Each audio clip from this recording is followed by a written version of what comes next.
الحمد لله رب العالمين الرحمن الرحيم مالك يوم الدين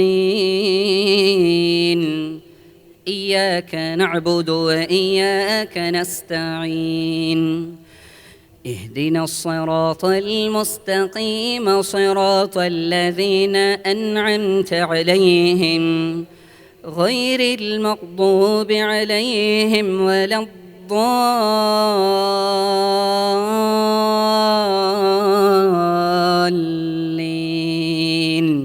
آمين.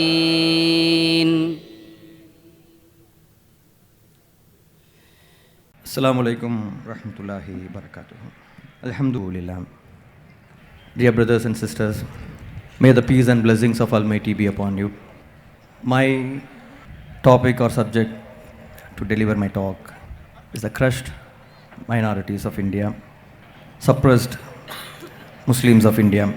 So first of all, we should know the word crushed or suppressed has any meaning when we conduct such a big conference and lakhs of participants are participating. Whatever the rights given by the Constitution of India is enjoyed here, but still we see when talk about suppression. So we will go in detail to each part why we are saying we are getting suppressed or crushed in this country. So first of all, when we say minorities, in Tamil it is siruganur, who are all minorities. So there are different type of minorities in this country based on religion, based on language, and the place where they live. Accordingly, they are getting classified as religious minorities, linguistic minorities, etc. So in India, the latest census says we are 14.2%. That means roughly about 25 crores of Indians are Muslims, which is almost equal or higher than some of the continents in this world.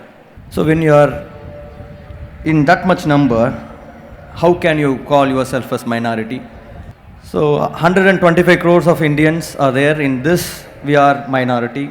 Section 2C of National Commission of Minorities classifying some of the religions or the people belongs to religion as minorities.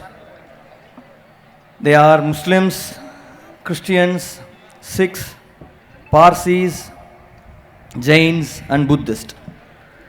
Among all, we are the majority. That means we are the topper in this minority group, but still we are the most oppressed. We don't have any doubt about it. There is no second opinion to nobody in this country that we are living greater life than a Christian, greater life than a Buddhist, greater life than a Jain or a Sikh, for that matter, Parsis also. We are living the worst quality of life in this country. That is true. I have some evidence to say that. When a Muslim lynched in a public, in a broad daylight like this by goons because they are Muslims, how can you call we are not oppressed?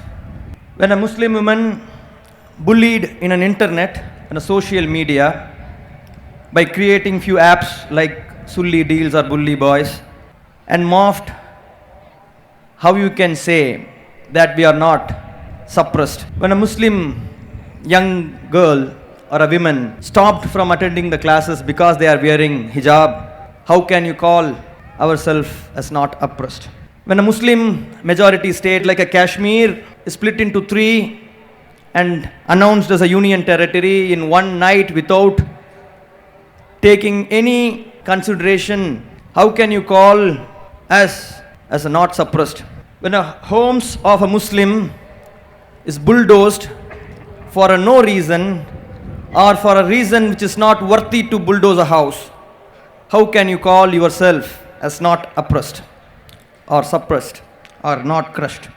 When the scholarship of Muslims who is studying their higher education is stopped without any notification, how can you call yourself as not oppressed? When a Muslim journalist is arrested under UAPA and behind the bars for 2 years and not given a basic rights, even a bail, and not released even after a bail, how can you call ourselves as not oppressed? When some social activists who are coming to us for help or talking for us is jailed, terminated, dismissed, suspended, how can you call yourself as not oppressed? When the hate is sown in the hearts of non-Muslims and they are seeing you like a terrorist, when you have a very planned, systematic propaganda against you in media, social media, especially for Muslims, how can you call yourself as not oppressed? In all these things, one thing we see as a positive thing. When you see a person is getting beaten, you can see some positive things. The one thing is the Muslim society is now thinking what is the solution for all this kind of an oppression. They are just trying to find out a reason why are we facing such a problem. They are just thinking why we are suppressed, and they are finding an answer. There is an ideology, and some people who is following that ideology is there in judiciary, they are there in bureaucracy, they are there in media, they are there in enforcement directorate, they are there in income tax department, they are there in election commission, they are there in central intelligence, they are there in security forces, and they are oppressing us systematically with just a single signature or a column. They are able to discriminate, oppress a Muslim compared to other citizens of this country. So my brothers and sisters, so you should understand, when you have the rights to read, you have the rights to educate, why are you getting suppressed like this? Even though there are people against you in this system, can't you come out of it? Can't you fight back? Can't you do something to this? When you think about it, there are reports which is saying that you are underrepresented in many of the industry. 40% of the Muslims are illiterate. படிக்காதவர்கள், எழுத படிக்க தெரியாதவர்கள் 40%. 25% of the Muslims are dropped out from the school even before they cross 8th standard. Only 3.4% of the Muslims are graduates. The premium institutes like IIT and IIM having just 1.4% Muslim population. The district magistrates, just 2.7% are Muslims. In teachers, 2.6%. The engineers, the poorest of all, which is 0.5% of engineers are Muslims. Where you have more jobs, you are not there. So this was the old report, but still the situation has not changed to a great extent. We are almost continuing in a similar manner. When you say Sachar, when you say Rangnath Mishra, they are talking about it. They are saying that you are underrepresented, you are underprivileged, you are not studying, you are not getting educated, you are not getting the employment, you are not getting the sanitary as expected, you are not getting the health systems properly to you. But they are saying because of your education, all these things are happening. So here there is a huge crowd and many walks of the society are there here. So we should think about how we should change ourselves. The solution in front of us is everybody should come forward and think to change all these things. Jamaat leaders should think very seriously about it. Educationalists should think very seriously about it. Philanthropists should think very seriously about it. The graduates should think very seriously about it. The bureaucrats in Muslims should think very seriously about it. Very, very important. The young men and women who is gathered here, who is being the next generation, should think about this. What we are going to do in the next 20 years is the challenge in front of us, and the young men and women who are here who should think this very seriously and try to change all these things. We should target to achieve 100% literacy in Muslims. We should have a self-reliant business model. We should be having a community which is excelling in science and technology, not just passing out BSc. They should be experts in it. They should not just pass BE, they should be experts in it. They should not just pass BTech, they should do research in it. We should be having the best among all in the research and development. We should be having the excellent entrepreneurs. Most importantly, we should be bringing the social understanding among Hindus and Muslims and teach them that what Islam says, it is not telling us to hate you, it is basically telling to love you. And these young men and women needs to create a community with good political understanding to maintain their birth rights. So the young men and women need not to do big things for this. They just need to spend few hours in a day thinking about this society. They need to do something to change this.